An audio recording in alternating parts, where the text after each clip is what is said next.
Alright, ladies and gentlemen, I'm here on the show, and I'm here to review Monday Night Raw, and the National Championship game went off, so after I upload this review, I'll recap the National Championship game, then I'm done for the night. Let's talk about Monday Night Raw here tonight. Oh boy.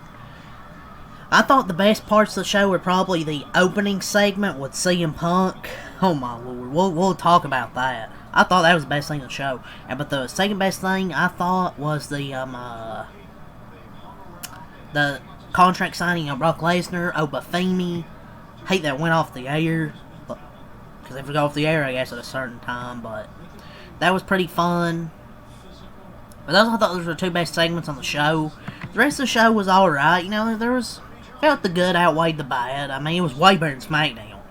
I'm probably gonna give the show a 7 out of 10. Like, most stuff there was a few things I didn't care about, but the opening segment and main event segment, I thought were two best things. But the rest of the show was alright. It was way better than SmackDown, like I said, for sure. But obviously, CM Punk was on hand after Johnny Roman Reigns through an announce table last week, as were Obafemi and Brock Lesnar, so they prepare for their big clash in Vegas. They had their contract signing.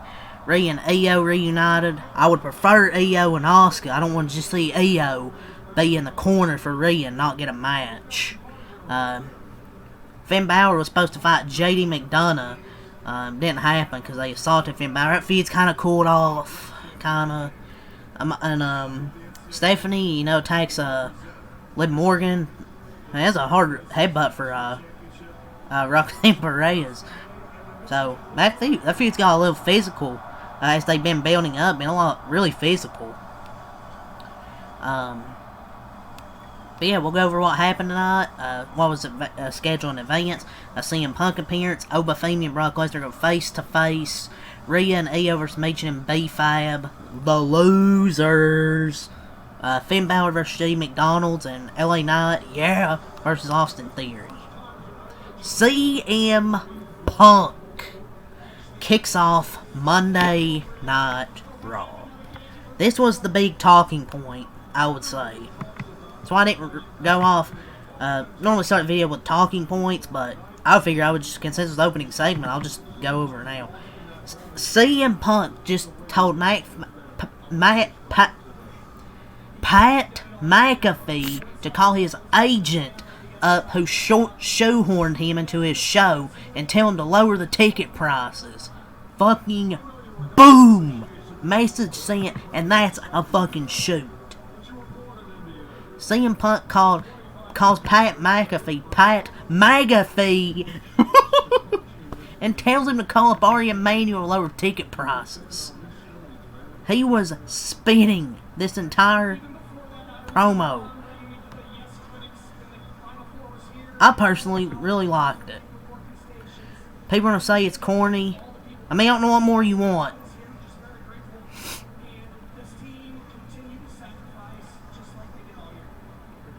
People are insufferable.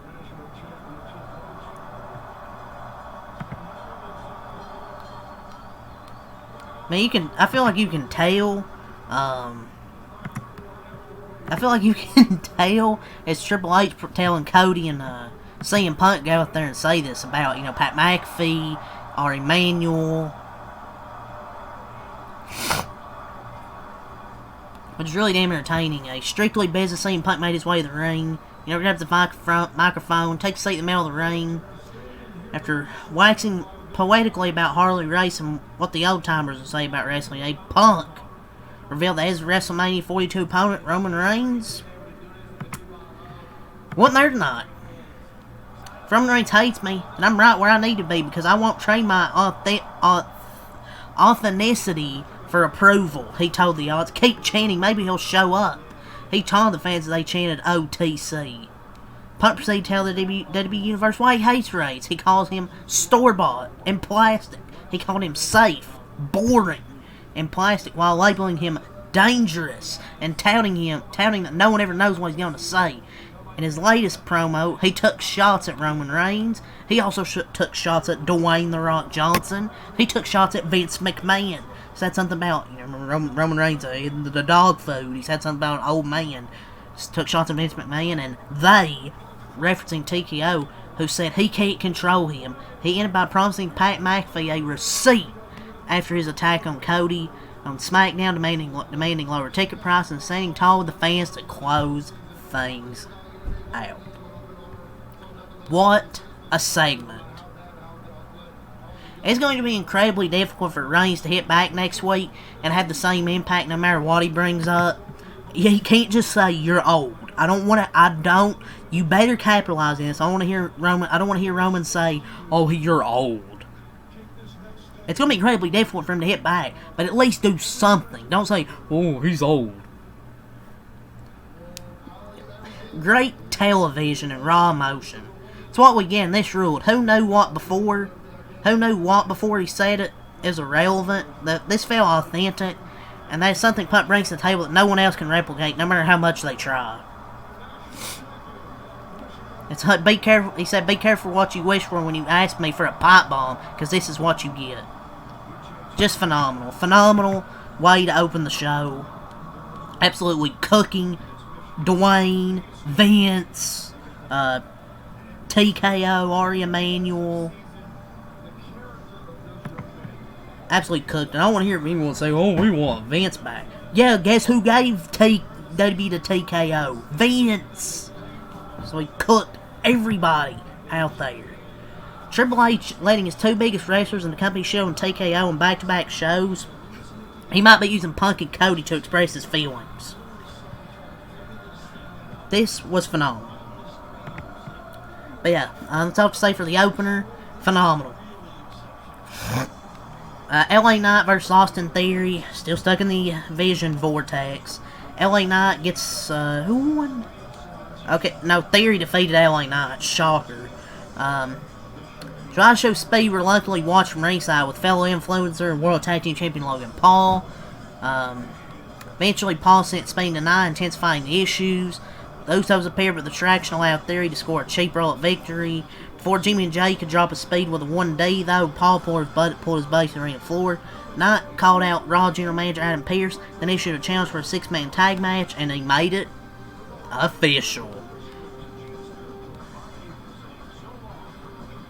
For the love of all that is good, let this issue, let the Night with Night, the Usos, the Vision, write its last chapter at WrestleMania and never be revisited again.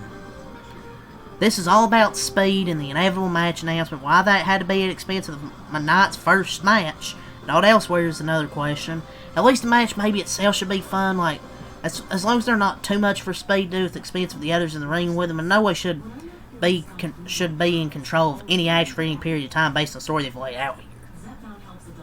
So yeah, that match is official. WrestleMania. Finn Balor vs. Jay McDonald's. 2-on-1 beatdown occurred. Balor and Sue, Mysterio attacking with a steel chair. They placed the chair over his former tag team partner's fallen body and sat on it, standing tall and pointing to the WrestleMania sign to close out the segment. There was supposed to be a match here, but they ended up just beating the shit out of them. I mean, I guess it was an effective segment that did not reinvent the wheel, but put heat on Mysterio while giving Balor a reason to reach into his past and bring out maybe the Demon Balor. There was a pre-tape promo featuring AJ Lee and Becky Lynch. The former man that she was proud of the man, but reminded her that she knocked down doors for Lynch to walk through. She ended by reminding her WrestleMania opponent that her daughter's favorite wrestler is still AJ Lee. So, there's that. Bayley vs. Lash Legend. Bayley defeated Lash Legend. As the action broke down, Charlotte and Lex appeared. To only get laid out by the role model at ringside. Nia Jax back in the ring. Valkyrie appeared, chipped up Legend during a suplex, and Bayley earned the pinfall victory.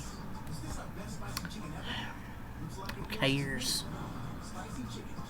I mean, I guess it was a little fun match for the overbooking, the interference. It's just every single match with these teams. There has to be overbooking of interferences.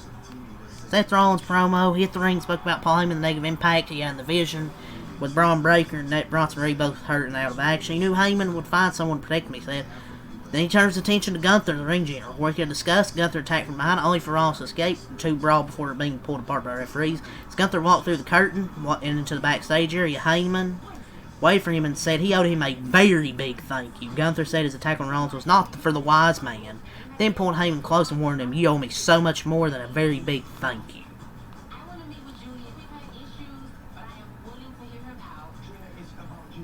The vagueness of Gunther's explanation for attacking Rollins, claiming it was personal to him, was the only negative here. Like, I don't know what's personal. They haven't even interacted. What's the last time they even interacted? But, another brief, efficient segment. Penta, Javon Evans, and Dragon Lee versus Los Americanos. So, fun little tag team match here. Penta, Evans, and Dragon Lee ended up defeating them. Fun little tag match here. After Rey Mysterio returned and he entered himself into the ladder match at WrestleMania, so Rey Mysterio's back and he'll be in the ladder match. Rhea Ripley and Io Sky versus B-Fab and Michin. So they set out to do the dirty work because they squared off. Control most match. Io Sky and Ripley defeated B-Fab and Michin. So, coming out of the break, working out the isolated Sky during the commercial break, working over. When Cargill pulled Ripley off the ring apron, preventing a tag, Sky rolled B-Fab up and won anyway. After the match, the Heels kept hold of Ripley and forced her to watch as Cargill unloaded on Sky with a kendo stick, then finished her off with Jada before exiting to a chorus of boos. Ripley's still getting the loudest pops of the night. One of the biggest stars in pro wrestling. Only a handful that get that big of a reaction every single time. This feud between Rhea and Jade still does not feel as hot as it should be, considering the women involved. Well, mostly Rhea. Jade, I've never really been high on Jade. What does it say, though, about Michin and B-Fab's credibility that Sky essentially beat them by herself? They're losers. Losers. This is a group of losers. What's the point of doing this? Backstage, Liv tried to discuss Roxanne's loyalties to the Judgment Day, given that Finn Balor brought her to the group, but Stephanie attacked her from behind and sent her face first into the TV, which is good. Oba Femi and Brock Lesnar's contract signing against the show. Triple H and Adam Pearce at the ring for the contract signing. Heyman introduced Lesnar before Femi hit the ring to a thunderous ovation and chants of Oba gets the chance. As Femi stepped through the ropes, Lesnar attacked and the brawl ensued, ending with both men crashing through the table. Security attempted to separate them, but both broke free and resumed the fight. The show went off the air abruptly, so chaos reigned supreme. But this was a hell of a segment, hell of a way to close the show. The intensity was just off the charts. The fans in Houston were red hot for all of it. As brief as it may have been, at the same time, not overstaying its welcome will only add to that less is more mentality. They helped produce one of the night's best segments, and like the opening segment. Family's gonna be the next big star, man. And if he is not, at least in WWE World Heavyweight Championship contention next year at this time, it'll be a big fumble. But Lesnar's going all out to help elevate Femi to the point that anything other than a ruler victory at WrestleMania is going to be so disappointing. But I think he's going to put him over. But CM Punk was the MVP tonight. Him, Oba Femi, Brock Lesnar. I'm not going to say the show was an 8 or 9, but I'll give it a 7. Give it like a 7.5 out of 10. Like, I thought the opening segment, the best, and the main event were two best segments of the show. Nice little thing with Finn Balor, and the Judgment Day beat him up. Liv and Stephanie, a nice, Stephanie beat up Liv and Roxanne. Women's tag division, I don't really care. Fun little 6-man tag. It was a solid show. Like, two best segments over where they start and the end, but everything else was solid. And there are a few things I didn't care for, but I'll give it a 7.5 out of 10, man. Another passable episode of Raw. So, that's all I have to say. Leave a like, comment, subscribe for more. Peace.